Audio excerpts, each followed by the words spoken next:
these kids that you have in this squad are phenomenal. Their focus, their self-discipline, and the way they've gone about going around these tests is absolutely unbelievable. 7-year-olds up to 15, I think, is the oldest we've had. So they're an absolute credit to you, to themselves, to their parents. Yeah, we're very proud.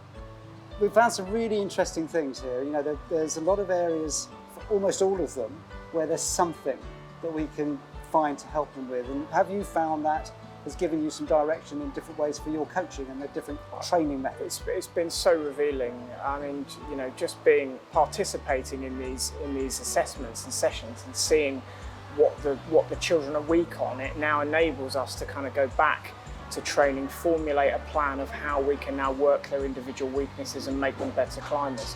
I think what was most impressive is, you know, from yourself, not from a climbing background, you were able, almost from the results of some of the tests, to see what the children were going to be weak in, and that then married up to actually what we see in competitions, which is some of their weaker areas, namely things like their explosivity, their plyometric jumping.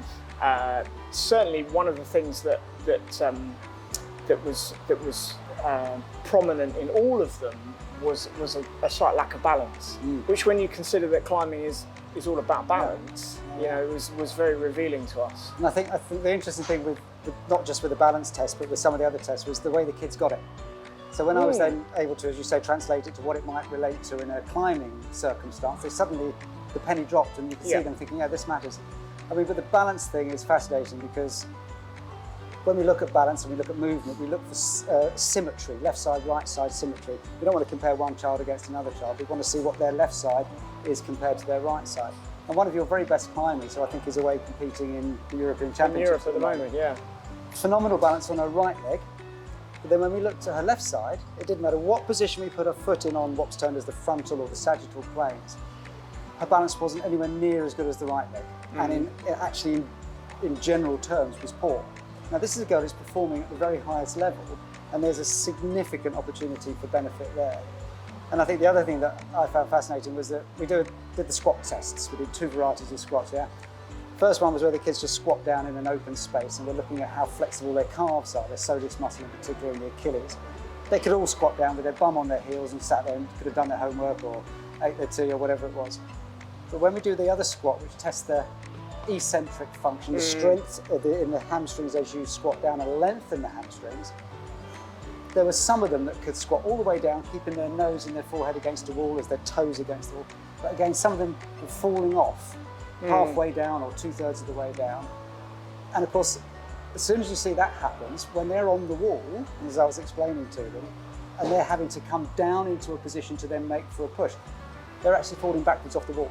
So suddenly they're using their hands not just to hold, but to grip to stop themselves falling, or not succeeding in falling. Sometimes these things are really difficult to spot in the context of training or when they're actually moving. But to have these isolated tests where you can just test one function, we were able to see. There were some tests where we you and I both knew that there would be certain weaknesses in the internal rotation of the shoulders and things, because climbers are often like that. But certainly this idea of symmetry, that one side is slightly stronger than the other side, was really revealing. And that, you know, when we spoke before about what we wanted to get out of these tests, that was really one of the things we wanted, was to have these things that we can now go away and give individual plans to each of the children, and get them to work on that, not just in squad sessions, but they can do these exercises at home. And we can then begin now to see, perhaps in a year's time when we can do these sessions again, how they've developed, how they've changed over time. I think one of the things that we discussed again in advance was you were commenting on how some of the kids, you know, physically seem fantastically put together, but at some point on the climb, they just lose it and they just come off the ball. And there were some of the cases that we looked at where they had some great physical. There was one girl in particular who was unbelievable with all the physical tests, but she's the one who was losing it halfway up the climb quite often. So there was one thing was revealed with her, which was that she struggled with decision making. So I then put her through some little cognitive tests using a particular app. Speed of reaction, she was phenomenal.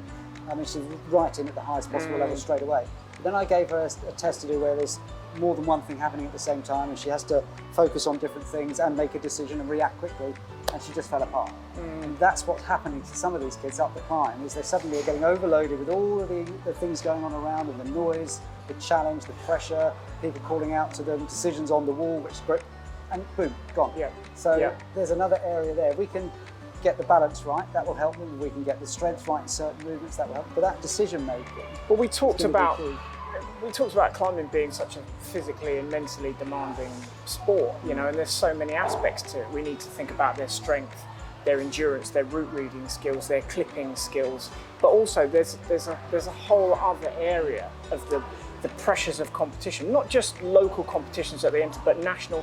And now with 10 of our climbers in the GB team, they're all going off to international competitions where the pressure is something they've never experienced before.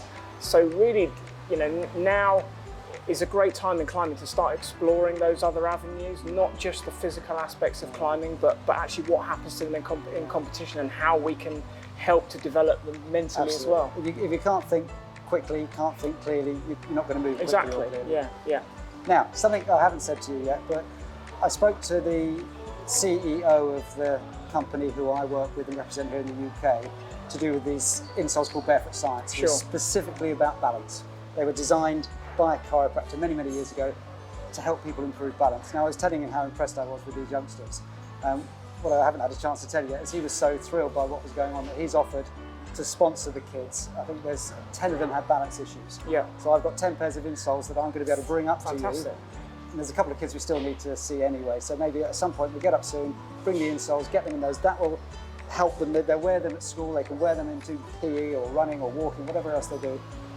We'll have to see whether they go in their climbing shoes. That's going to be an interesting one. I don't know, because that's not my area, but Sure. we'll play with it. But basically, his name's Lance Todd, CEO of Barefoot Science. He just loves helping people. Yeah, well, especially youngsters. I mean, we're honoured to be supported by Barefoot Science. I know the name, and I know that they already work with elite athletes, but not necessarily in the climbing It's a field. new venture. I mean, one of the things New we venture. talked about in the assessments that pretty much all of them suffered from was a lack of balance. So if we can put them in these insoles and give them more support and help to kind of retrain the feet, you know, in their proprioceptive ability. And that will help their brains Exactly, as well. fantastic. Because the nerve system that we're stimulating with those insoles will take some of the strain off their brains, because the insoles will give them the stimulus for a natural response, a reflex Sure. response. They don't have to think about balance, it'll just happen. Yeah. And then their brain is then clear to think about the next hold or to think about making a decision, whatever it might be. So these things are all connected. Sure. But anyway, we'll get Well, that all fantastic. sorted I out. mean, the kids in the squad always love a nice present. I bet they do, so, yeah, so I'm sure they'll be really Great. excited Well, to put them I'll on come and try back up them. and sort that out. All right, fantastic. Thanks ever Yeah, so much. thank you Really so good. much. Brilliant.